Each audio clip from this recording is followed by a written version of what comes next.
In the next 10 minutes, you'll learn one simple way to audit your classroom using the 5 elements, and then make one tiny design tweak that helps teen brains feel a little safer, a little more focused, and a lot more ready to learn.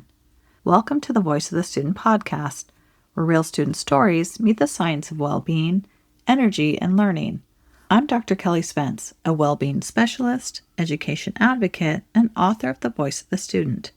Here to help reimagine education so that teachers are better resourced, students are truly seen, and classrooms become places where both can thrive. This space is dedicated to you, the hardworking teacher and educator, offering grounded, science-backed, energetically aware strategies to support your well-being so your classrooms can better meet and exceed the needs of your unique 21st century students. So take a breath, settle in, and let's explore how caring for your nervous system, your intention, and your energy is one of the most powerful ways to transform education from the inside out. Everything in this movement to reimagine education for both teachers and students rests on a simple truth. When we regulate the adult nervous system first, we create the conditions for adolescent brains to feel safe enough to learn, take risks, and engage more fully in the education experience. When your body is grounded and your energy is intentional, you can design a classroom that works with, not against, the teenage brain, so well-being and learning rise together. In an earlier episode, we talked about the 5 elements, earth, fire, water, air, and metal, as anchors for how your classroom feels.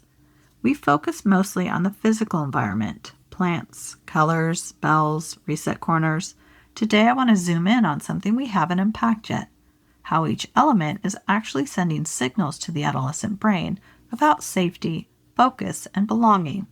Teen brains are constantly scanning your space and your energy for answers to questions like, am I safe here? Is this predictable? Is there room for me? Do I belong? The 5 elements give you a simple language for those signals, not just in what's on the walls, but in your routines and micro moments throughout the day. Think of this as version 2.0. Instead of just adding objects, we're going to connect each element to one tiny routine that helps students' nervous systems exhale. So let's start with the elements of earth and fire. Earth is all about safety and predictability. It's about stability and grounding.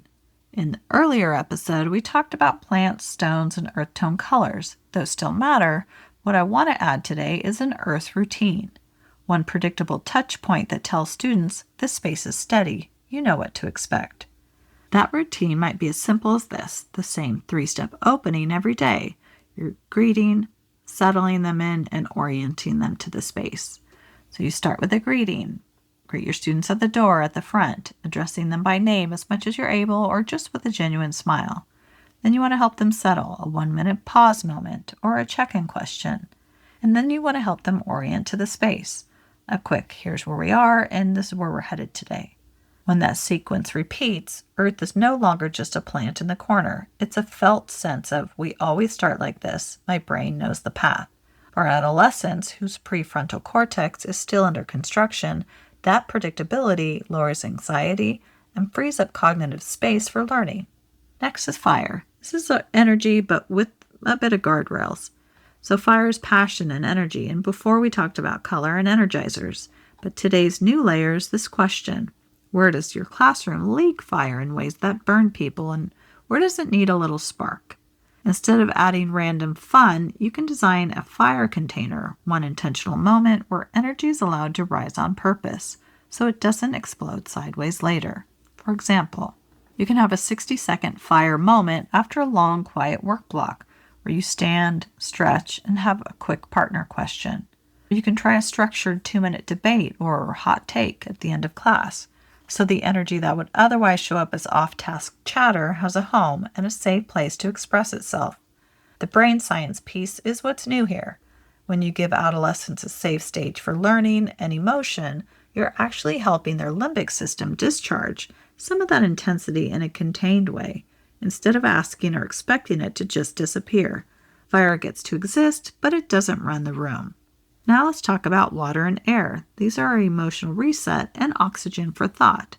So let's start with water. Water represents calm, emotional flow, and reset. You've heard me mention reset corners and blue tones, but here's what we haven't talked about: letting students help design how water shows up. So pick one class and say, okay, we're going to create one reset option for this space. If you could have a 60-second way to regroup without getting in trouble, what would that look like? They might suggest things like a small, clearly labeled step-aside spot or corner space in the room where they can stand or sit for a minute and quietly regroup. Or a card or object they can place on their desk that quietly signals, I need a quick reset, without having to say it out loud. Or using a particular image like a waterfall, sky, forest that you project or post and use as a visual anchor during your pause moments. Once you choose one together, you've done something new. Water isn't just something you design for them, it's something you co-design with them. That act of co-design supports emotional regulation and belonging at the same time. Next, we'll talk about air. That's cognitive space and literal breath. Air is ideas, movement, and spaciousness. So before we talked about fans, images of the sky, and short brain breezes, today I want to add an air check. You can do this when lessons feel heavy or stuck. Ask yourself once a day or once a week, where can I add 60 seconds of air here, either through breath, movement, or student voice? That might look like inviting students to stand and move to a different spot before a new task, or giving them 30 seconds to jot down any questions or thoughts that are bouncing around in their head, or content related or not, and then inviting them to share one or two out loud if it feels comfortable and relevant. Or it could be pairing a dense explanation with a 1-minute talk to a partner moment just to move words and ideas around. For adolescent brains, that tiny bit of air improves oxygenation, resets attention, and tells their bodies, you don't have to sit completely still to be a good learner. That's a very different signal than hold your body like this for 45 minutes and don't move or speak. Finally, we'll move on to metal. This is structure, clarity, and transitions. So metal is structure and focus, and you've heard me mention bells, chimes, and clear visual schedules. The new layer I want to offer is to think of metal as clarity as kindness. For teen brains, uncertainty is stressful. A simple metal move might be a consistent transition cue, a chime, a phrase, or a hand signal that means we're shifting now. Or a visible today we're doing and then list the activity written on the board broken into 3 small steps instead of one long list. Or finally, a short, predictable closing question at the end of class. What did you notice about yourself as a learner today? Or what stood out for you about this lesson we covered? These are not just routines, they're metal signals that say, you'll not be surprised here. We're going to walk through this together. That sense of clarity supports executive function for students whose prefrontal cortex is still wiring and forming new connections. So let's introduce a quick element audit. Here's a new practice you can try this week, a 5 elements micro audit that takes about 3 minutes. First, stand in your room when it's empty, or imagine it if you're listening on the go. Next, you're going to ask yourself, focusing on the feel, not perfection, where do I already feel earth, stability, and predictability in the classroom? And where does the element of fire show up, the energy and passion? Is it contained, a bit wild, or leaking? And where do students have access to water, that reset and repair mode? And where is their air, movement, breath, space to think and speak? And finally, where is metal, a clear structure and transitions? Circle or focus just one element you want to strengthen, not all 5. Then brainstorm one object or routine you can add or adjust in the next week. After that, you can select another element you'd like to strengthen and so on. This is where the Engaged Classroom online course really comes in handy, as a place where we zoom out and really help you align your 5 elements choices with your intentions, expectations, and routines, so the cues your room sends match the kind of culture you're trying to build.